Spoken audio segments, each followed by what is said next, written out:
자, 오늘은 잠언 25장 1절부터 시작되겠습니다. 본문 말씀을 보시면 1절. 이것도 솔로몬의 잠언이요 유다왕 히스기야의 신하들이 편집한 것이니라. 원문은 이렇습니다. 이것들도 또한 솔로몬의 잠언들이니 유다왕 히스기야의 신하들이 옮겨놓은 것이니라. 아마도 이 히스기야 왕하고 솔로몬과의 그 연대 차이가 굉장히 많이 나요. 이것은 후대에 히스기야 왕이 솔로몬의 잠언들을 이렇게 신하들을 시켜서 정리를 하고 또 그대로 모아서 편집을 해가지고 이제 실었다 이렇게 밝히고 있습니다. 우리가 성경을 보면 이 성경은 하나님의 말씀이다. 우리가 그런 표현을 쓰잖아요. 하나님의 말씀이라고 했을 때 많은 분들이 그렇게 생각해요. 하나님이 직접 적으셨구나.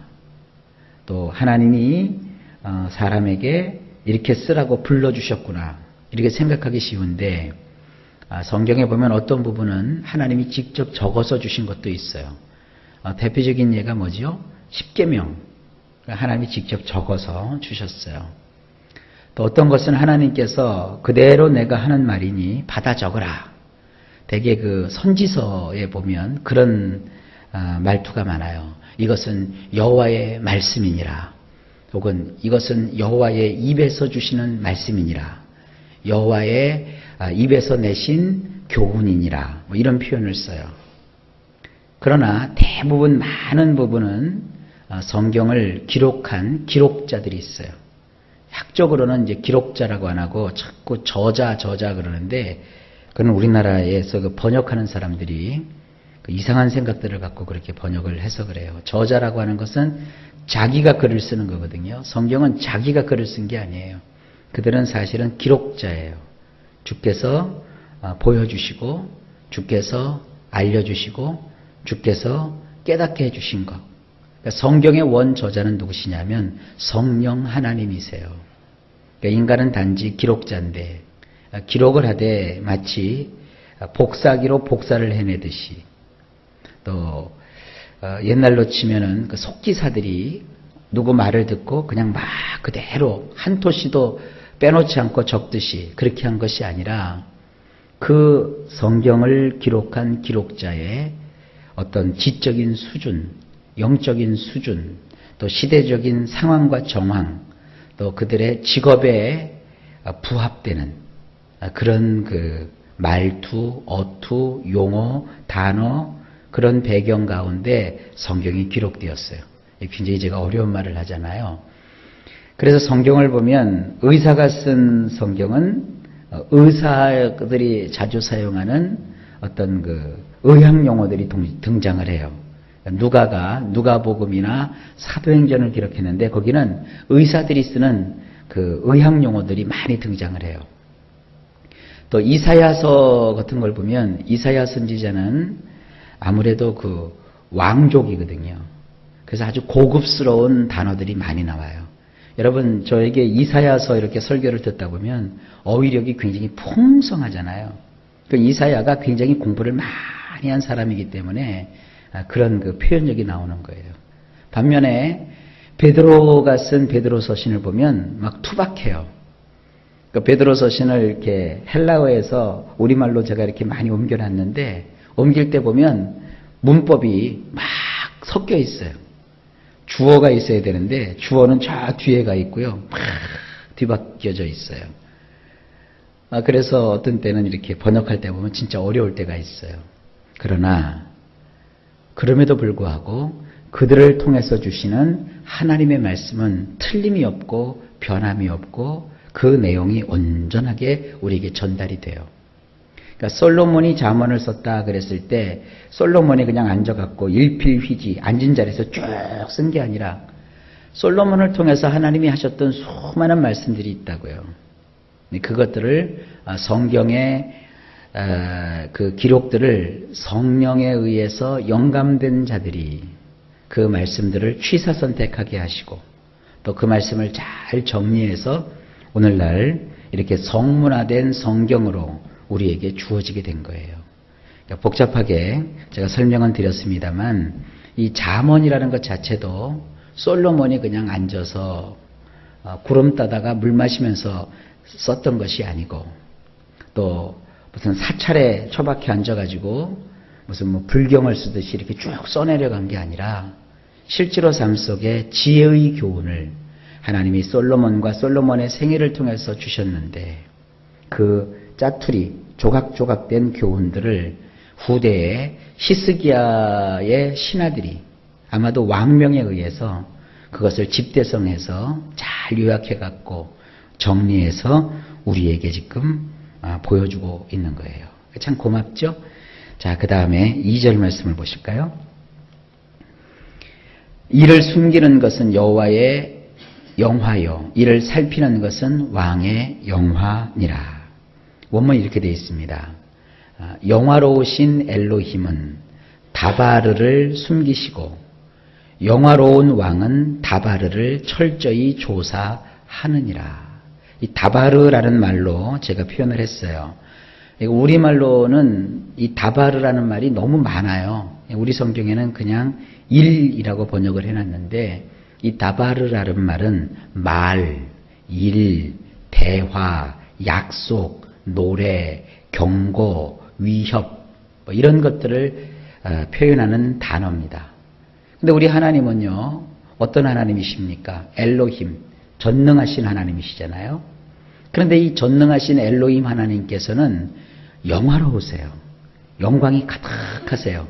근데 그 하나님은요, 그와 같은 다바르를요, 숨겨놓으셨어요. 마치 그 숨은 구름 찾기처럼 또 보물 찾기처럼 도초도초에다가 하나님께서는 이 다바르를 숨겨놓으셨어요. 쫙 숨겨놓으셨어요. 그런데 여기 한 왕이 있어요. 왕은 왕인데 어떤 왕이냐? 영화로운 왕이에요. 영광스러운 왕이에요. 그냥 시시한 왕이 아니라 명석하고 똑똑하고 정말 지혜로운 그런 왕은 하나님이 숨겨놓으신 다바르를 철저하게 조사하고 살펴서 찾아내는 자예요. 하나님은 우리의 삶 속에 수많은 하나님이 원하시는 일들을 감춰놓으시고 숨겨놓으셨어요. 사람들의 오고 가는 말 속에 또 떠도는 어떠한 소문 속에 우리가 겪게 되는 여러 가지 일들 속에 또 우리가 하고 있는 노랫말 속에 또 우리가 때로 듣게 되는 여러 가지 책망의 말과 경고의 말 속에 뭐 이런 다바르를 잔뜩 하나님께서 숨겨놓으셨다고요. 찾고자 하지 않으면 절대 찾을 수가 없고 발견하고자 아니하면 발견할 수가 없을 만큼 하나님이 꼭꼭 숨겨놓으셨어요. 이걸 못 보니까 사람들은 생활 쓰기 어려우면 아이고 하나님 왜 나에게 역사하지 않느냐고, 왜 나는 이런 어려움을 겪어야 되느냐고, 내 인생은 끝났다고. 아니에요. 크게 성공한 사람들 그냥 술술술술 운때가 맞아갖고 그렇게 성공한 거 아닙니다. 다 자신의 삶 속에 문제가 있고 사건이 있는데 그 속에서 하나님이 숨겨놓으신 이 다바르를 철저하게 발견하고 분석해서 찾아내는 거예요. 우리가 이렇게 즐겨보는 드라마 이렇게 보면, 특별히 그 고전 드라마를 보면 그 작가들이나 감독들의 기법이 있어요. 되게 그 드라마가 전개될 때 어떻게 됩니까? 문제가 딱 발생을 해요. 그러면 주변 사람들은 어떻게 해요? 다 포기해요. 안 된다고 하고 못한다고 하고 어떻게 그런 일이 있을 수 있느냐고 다 그래요. 그런데 주인공이 그 문제 속에서 뭐를 발견해요? 해법을 찾아내요. 그래서 사람을 변화시키기도 하고 일을 이루기도 하고 이게 확 반전을 시켜요. 그런 걸 잘하는 드라마가 떠요. 그러니까 사람들은 그런 드라마는 즐겨봐요. 그러면서 실제로 그 드라마가 우리 삶 속에 필요한 어떤 지혜로운 행동을 지시해 주는 것을 깨닫지를 못해요. 여러분, 오늘 당하게 되고 겪게 될 그 많은 일들, 그건 문제와 사건만 있는 게 아니라 그 속에 하나님께서 뭔가 다바르를 숨겨놓으셨어요. 그걸 여러분들이 하나님이 주시는 그 성령의 능력과 은총 속에서 철저하게 찾아 발견해 내야 돼요. 그러면 여러분들의 인생이 크게 성공하는 거예요. 꼭 이 말씀을 이해하시면서 여러분들의 삶 속에 어리석게 원망하고 불평하지 말고 하나님이 숨겨놓으신 그 다바르를 찾아서 발견할 수 있기를 예수님의 이름으로 축복합니다. 그 다음에 3절입니다. 하늘의 높음과 땅의 깊음같이 왕의 마음은 헤아릴 수 없느니라. 원문은 이래요. 하늘들은 높고 땅은 깊으며 왕들의 마음은 철저히 조사할 수가 없느니라. 이거 이제 여기 2절에 아까 그 다바르를 철저하게 조사한다라는 단어를 이 3절에도 똑같이 쓰고 있어요. 이거는 뭐 2절 말씀과 연결되는 것은 아니고요. 이 세상에 아무리 인간이 찾고자 해도 찾을 수 없는 것이 몇 가지가 있는데 이렇게 비유를 하는 거예요. 하늘은 너무 높잖아요. 오르고 올라봤자 하늘은 산이 아니라 오를 수가 없어요. 그죠? 산이야 오르고 오르면 정상이 있지만 하늘은 오르고 올라봤자 우리가 정상까지가 없으니까 올라갈 수가 없어요. 땅은 깊어요. 땅이 넓으니까 그냥 우리가 사방을 다닐 수 있지만 땅 파고 안으로 들어가 보십시오. 얼마나 이 지구 속이 깊어요. 지금도 지구 속까지는 인간이 들어가 보지를 못했어요. 그것처럼 왕들이 가지고 있는 마음도 우리가 철저히 조사해서 알 수가 없어요. 여러분, 위정자들이 무슨 꿍꿍이를 가지고 있는지 우리가 어떻게 알아요? 안 그렇습니까? 대통령이 솔직히 무슨 마음을 갖고 있는데 우리가 어떻게 알고요? 위정자들이 어떤 마음을 가지고 있는지 우리가 어떻게 아냐고요? 이렇게 우리가 연구하고 조사해도 알 수 없는 어떤 영역이 있다는 거예요. 자, 그러면 뭐냐? 4절을 보실까요? 은에서 찌꺼기를 제거하라. 그리하면 장색에 쓸만한 그릇이 나올 것이요. 요 4절 말씀은 요것만 딱 떨어져 나오는 게 아닙니다. 5절 말씀을 설명하기 위해서 4절 말씀이 등장한 거예요. 잘 보세요. 원문, 은에서 찌꺼기들을 제거하여야 은장이가 기구를 얻게 되느니라. 은장이 혹은 은장색이라고 하죠. 은으로 뭔가를 만드는 사람이 그 은에서 불순물을 제거를 한다고요. 그 불순물들을 제거해야 뭔가 작품을 만들 수 있는 거 아니겠습니까? 똑같습니다. 5절을 보면 왕 앞에서 악한 자를 제하라. 그리하면 그의 왕위가 의로 말미암아 견고히 서리라. 원문은 이렇습니다. 왕 앞에서 악하게 행동하는 자를 제거하여야 그의 보좌가 의로운 가운데 세워지게 되느니라. 자, 쭉 연결이 돼요. 우선 4절 말씀을 기억하세요. 은장색이 뭔가를 만들려고 하면 그 재료인 은에서 불순물을 우선 제거를 해야 되잖아요. 왕이 뭔가를 지금 하는데 왕은 뭐를 하고 싶어요? 은장색은 아주 최고 품질의 작품을 그가 내고 싶어 하잖아요.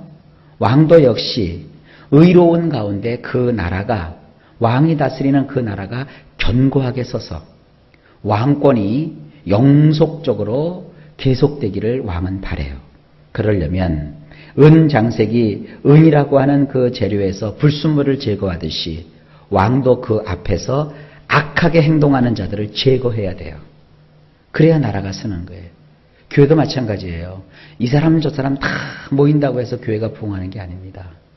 교회는 이렇게 때로는 하나님께서 이렇게 채로 걸러내듯이 걸러내는 일을 하세요.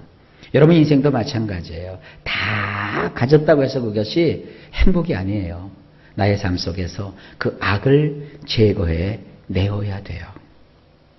신하가 왕의 마음을 알 수가 없어요. 그러니까 내 생각을 가지고 막 가서 아첨하고 아부한다고 해서 그 일이 되는 거 아닙니다. 가끔 어떤 그 소설이나 혹은 드라마 같은 거, 영화 같은 거 보면은 신하들이 말이죠. 왕의 뜻을 헤아리지 못하고 짐작만 하고 왕 앞에 갔다가 봉변을 당하는 경우가 있어요. 우리 성경에도 그게 나오죠. 그 죽으면 죽으리다 에스더 얘기도 보면은 거기 한 놈이 자기가 이렇게 하면은 왕이 자기를 높여줄 것이다 하고 수작을 부리다가 결국은 자기가 달아 죽이려고 했던 그 사람은 왕이 귀히 여겨서 높여주고 자기는 결국 그 사람을 달아서 죽이려고 했던 형틀에 매달려서 죽게 되는 신세가 돼버리고 말아요. 우리의 인생 속에서도 이런 일이 많아요. 그러나 공통적으로 우리가 해야 될 건 뭐냐면 악한 행동을 우리 스스로 빼내야 되고 어떤 무리나 공동체에서 이 악을 유발시키는 자를 제거해야 되는 거예요. 이게 지혜입니다. 오늘도 하루를 살아가는데 여러분들의 삶 속에 악한 요소들은 기도하면서 다 뽑아내시길 바랍니다. 그래야 하나님이 역사해 주시는 거예요. 6절 말씀, 왕 앞에서 스스로 높은 채 하지 말며 대인들의 자리에 서지 말라. 원문이 이렇습니다. 왕 앞에서 내 자신을 높이지 말며 권력을 행사하는 자들이 서 있는 자리에 뻗대고 서 있지 말라. 자, 이 왕 앞에서 어떻게 처신해야 되는가가 여기 또 나오죠. 내 자신을 왕 앞에서 높이지 말아라. 네가 아무리 훌륭하고 똑똑하고 잘났다고 해도 그 나라의 백성인데 어찌 왕보다 너 자신을 높이려고 하느냐. 뭐 이런 식으로 여러분 생각하시면 돼요. 왕 앞에서는 자기를 낮추고 자기를 비우는 것이 그게 높아지는 건데 왕 앞에서 자기를 스스로 높이고 또 권력을 행사하는 자, 권력을 가져서 그 권세를 부릴 수 있는 자 앞에서 딱 서가지고 이렇게 뻗대고 탁 있어봐요. 그거 당장 댕강 목이나 달아날 일이죠. 이런 지혜를 하나님께서 이 솔로몬을 통해서 우리에게 알려주고 있습니다. 여기서 우리에게 주시는 교훈이 뭡니까? 7절을 보실까요? 이는 사람이 내게 이리로 올라오라고 말하는 것이 내 눈에 보이는 귀인 앞에서 저리로 내려가라고 말하는 것보다 나음이니라. 원문이 이렇게 되어 있습니다. 이는 너에게 이르기를 이리로 올라오라 라고 하는 것이 내 두 눈에 보이는 귀족들 앞에서 내가 하대받는 것보다 좋기 때문이니라. 우리 예수님도 이런 비슷한 말씀을 하셨죠. 잔치집에 가거든 너는 상석에 앉지 말고 말석에 가서 앉아라. 만약에 네가 상석에 가서 내가 제일 이 초대받은 손님 중에서 제일 높은 사람이다 스스로 생각하고 상석에 가서 앉았는데 주인이 와가지고 선생님 여기 선생님이 앉을 자리가 아닙니다. 선생님보다 더 높은 사람이 여기 오셨습니다. 내려 앉으시죠. 얼마나 쪽팔리는 얘기예요. 근데 만약에 네가 잔치상에 갔을 때 제일 말석에 앉아 있으라. 그러면 주인이 와서 선생님 왜 여기 말석에 앉아 계십니까? 선생님은 여기 앉아 계시는 게 아니라 우리 오늘 최고 주빈이십니다. VIP이십니다. 여기 상석에 올라 앉으십시오. 이렇게 말한다면 사람들이 그 사람을 보고 얼마나 훌륭하다고 하겠냔 말이에요.